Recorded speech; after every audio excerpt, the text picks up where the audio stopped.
When I first heard about the protests, I thought there was probably, when it continued, I thought there was probably something suspect about it, because usually if it's got something to do with China or Russia or, you just know that, particularly China at the moment, with all the anti-Chinese propaganda from the US empire, you sort of know there's probably something going on that's related to the CIA trying to stir up trouble or something like that. I have no doubt that there are foreign hands in this trouble. I see this as another of these color-coded revolutions, so-called, that took place in the Ukraine and in Georgia and many other places. What's going on in Hong Kong may not actually be what it appears to be, that there's something behind this, something pushing, someone perhaps with an agenda. Is he right?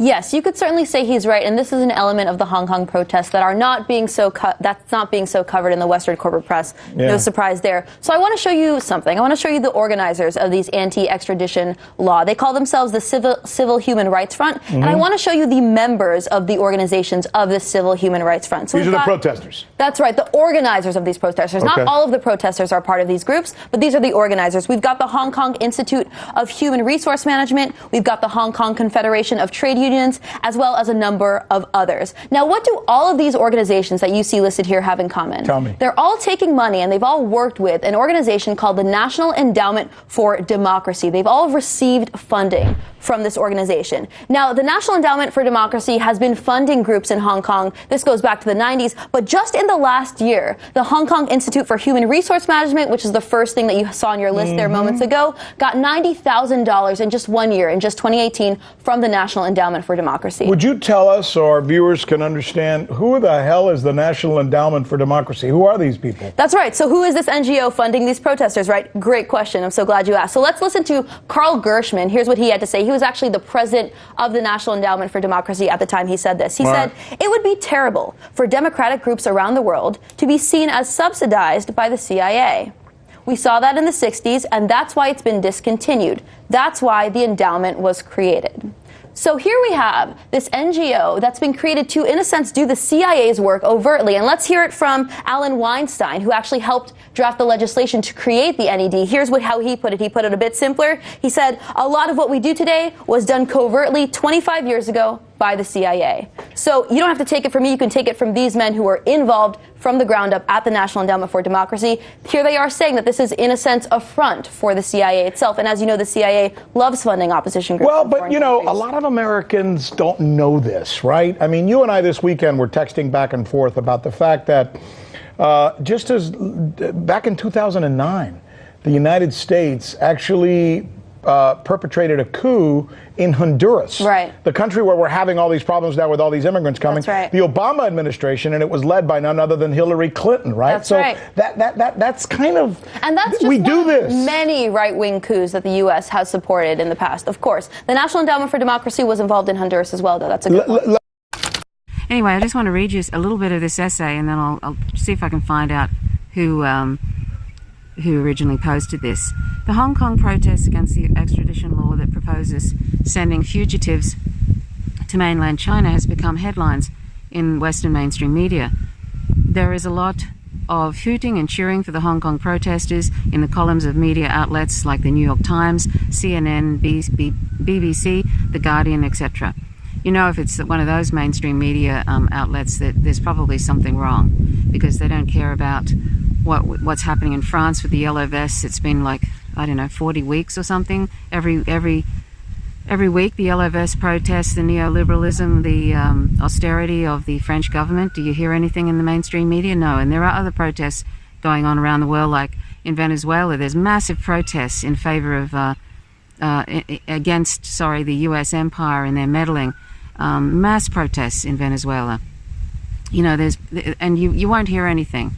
There's other protests too, but the ones, when you know that the mainstream media is actually promoting a particular protest, you know that it probably has very little to do with changing the status quo, and is also in favor of helping U.S. empire in some way.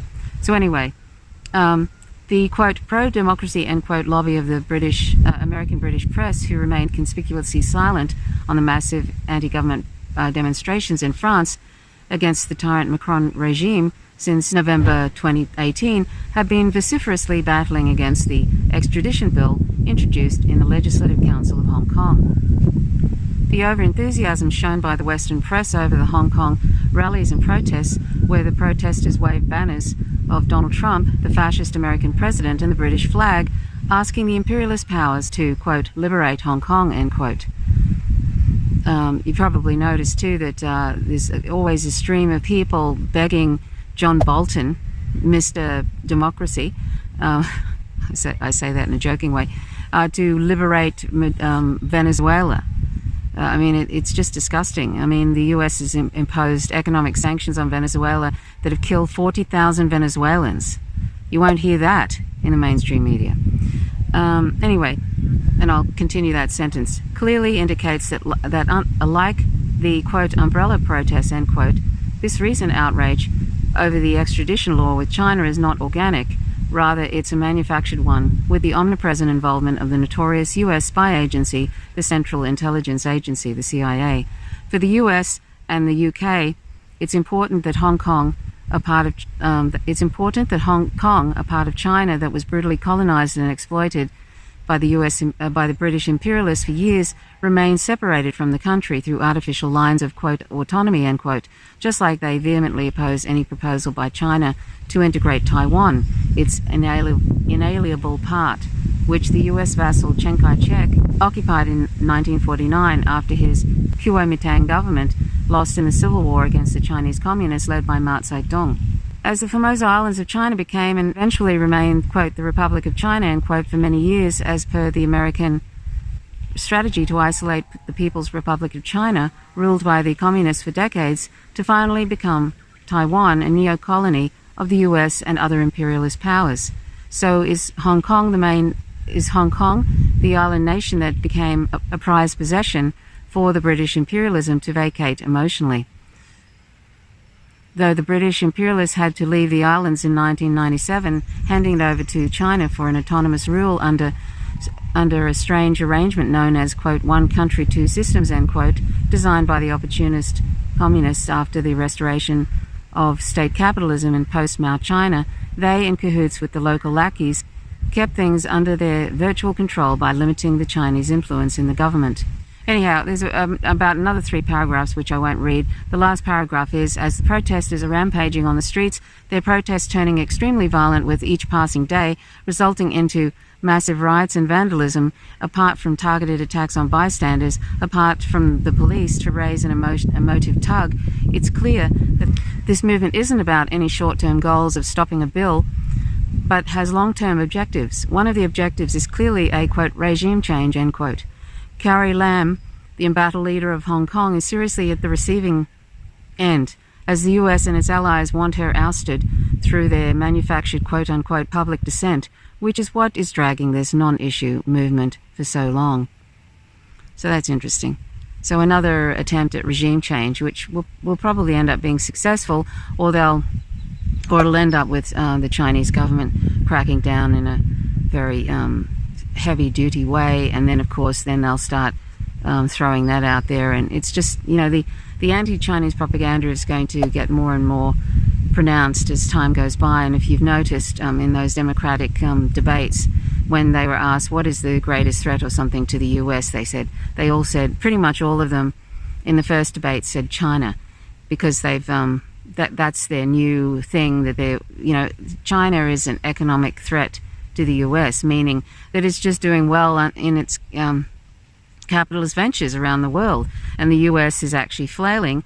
The US empire is flailing, and China and Russia and some other countries, it's becoming a multipolar world, and the US wants it to be a unipolar world. They want to be the empire that controls everything. And so China, they see China as an economic threat now, and China is making friends with all these other countries, and the US is not making friends with countries, and it's putting sanctions on everybody and trying to invade countries like Iran and Venezuela and so forth, as it's always been doing for decades and decades.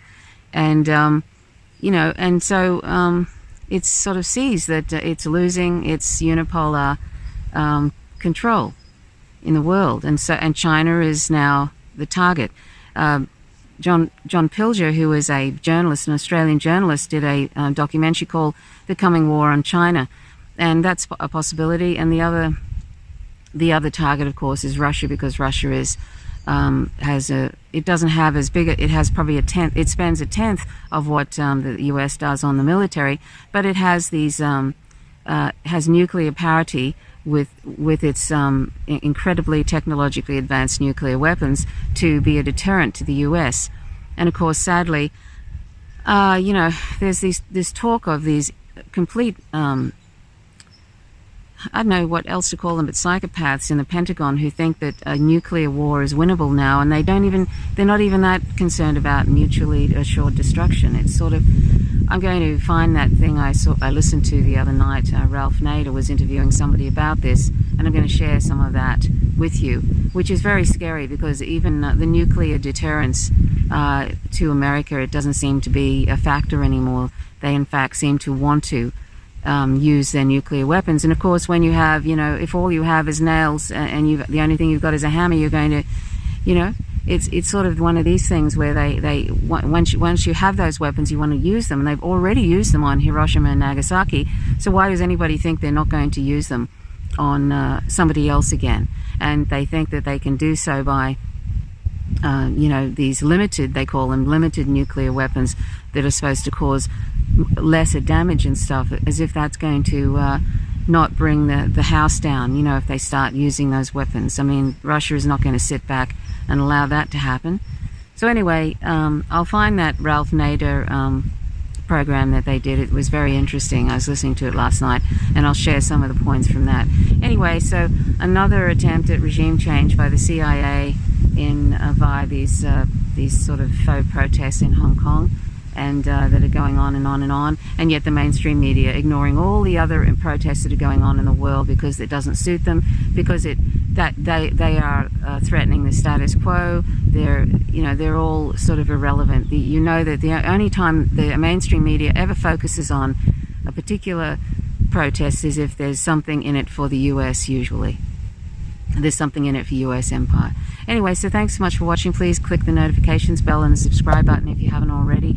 If you don't click the notifications bell, you don't receive updates about the most recent posts I do. And please leave comments if you wish. I always enjoy your comments. So thanks so much for watching. My name's Trish Roberts. You're watching Faint Signals from Vega. Till next time, bye for now.